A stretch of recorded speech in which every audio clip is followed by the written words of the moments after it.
What's up mga kupalay na nga guys, muli tayong magbabalik. Ito na po yung part 2 ng aking pagbiyahe sa Tinakayanan Falls, the hiding paradise of Labrador Pangasinan.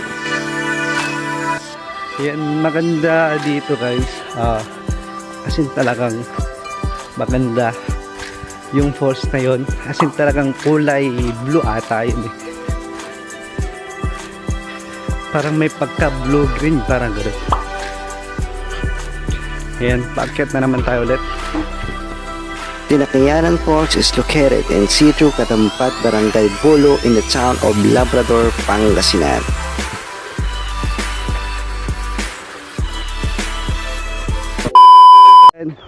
Parking area, tapos for rent, bahay kubo, video okay, hangouts inside. For reservation call, ano guys, call 0947-99751 75195. Ayan, for sales of drinks, ano, may soft drinks din sila.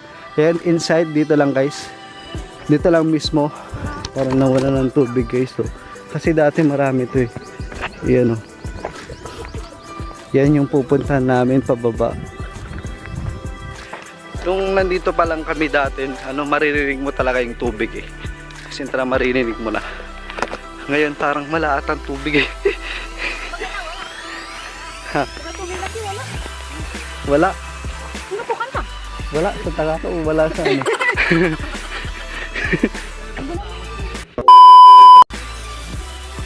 Ayan guys, Tinakayanan Cave, ayan papunta doon.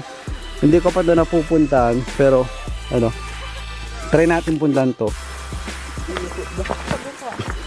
Nakakamiss naman yung malakas yung... Sa mga turista na balak pumunta o umakyat ng Tinakayanan, doble ingat tayo at magbaon ng tubig na may inom at pagkain. At ipinagbabawal din ang pagtapon o ang pag-iwan ng ating basura para mananatiling malinis ang ating kapaligiran. Baka doon sa taas meron eh. Oo, nasa taas. Pumunta kami dito, malalim yung tubig dito eh. Ayan, as in walang tubig. Ayan guys, tabi-tabi po. Ayan o, puro bato lang.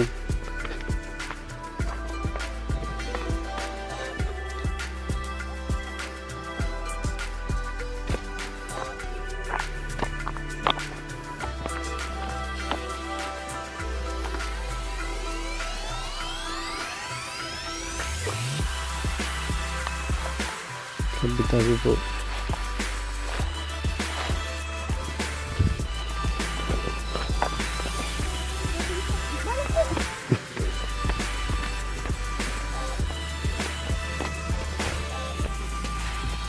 Walang tubig guys.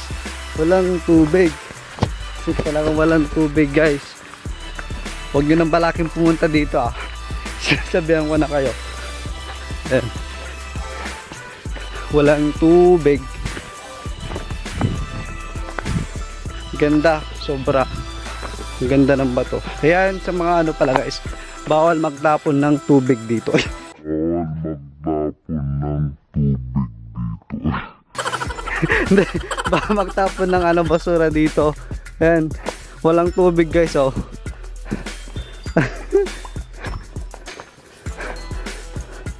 Grabe, ang ganda. Maganda sana.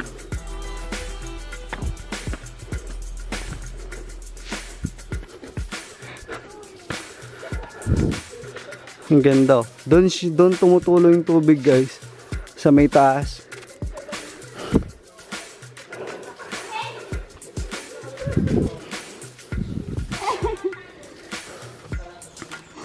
Walang tubig. May tubig naman pero hindi siya kulay ano. Payo ka! Kulay itim. Ha? Namila. See you guys. Dahil walang tubig na umaagos sa may falls, sinubukan namin inakyat yung sa may bandang tuktok kung saan nanggagaling yung tubig papunta sa may falls mismo. So yun guys, samahan nyo kami.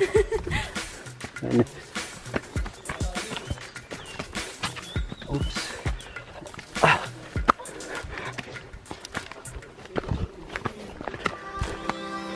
Kaya papunta na sa taas guys. Doble ingat kasi ano. Brindalan, inayag kami na nanay.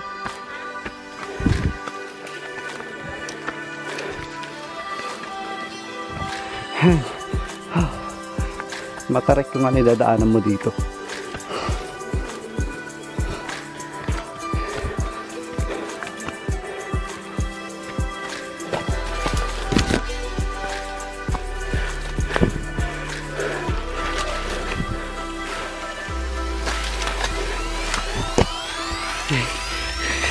Grabe.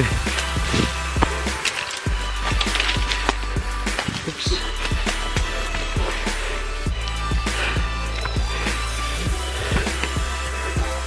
Po. Hey guys.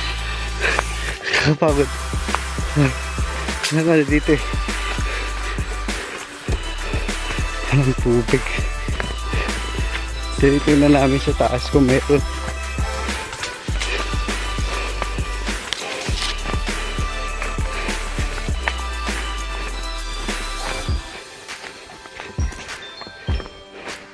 Parang wala rin eh.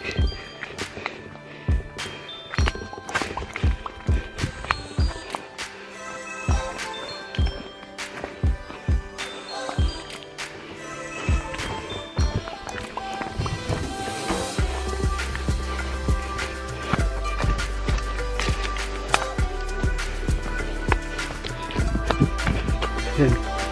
Walang tubig talaga.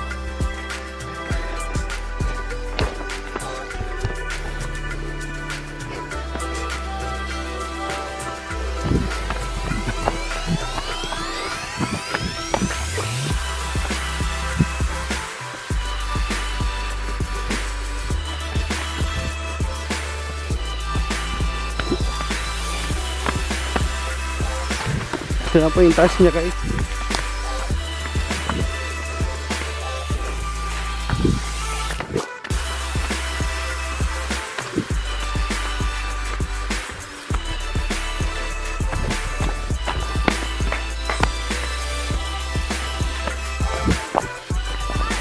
Naku po.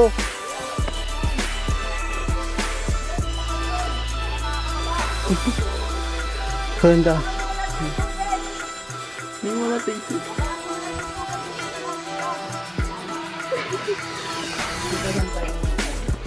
Yan guys, wala talagang tubig.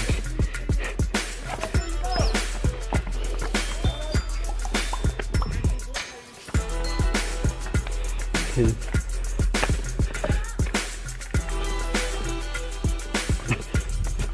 Ito no. Ito yung tuyo yung tubig guys.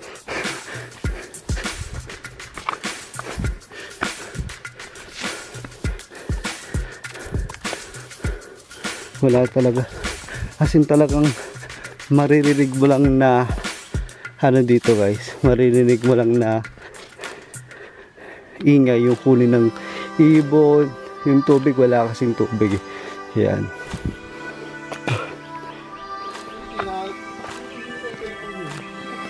Yan guys, pauwi na kami.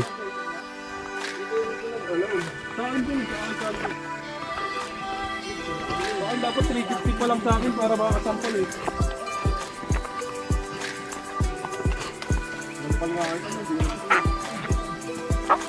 Sayang pagod. Kuya, Tentub. Dahil po pa, dahil po pagod po.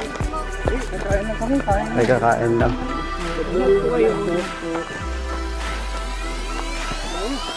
Kain lang, kain.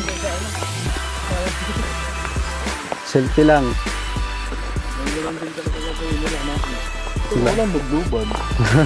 Pwede rin naman, may tubig naman dun eh. Meron. Mas marami pa yung pawis mo kaysa sa tubig. Wala po. Natempuan. Water crisis.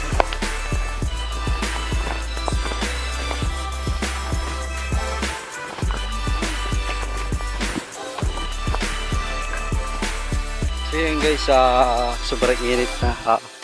Ang balak namin ngayon, may mga nakasalubong tayo na ano, may mga bikers, tapos may mga pamilya pa na ano pupunta.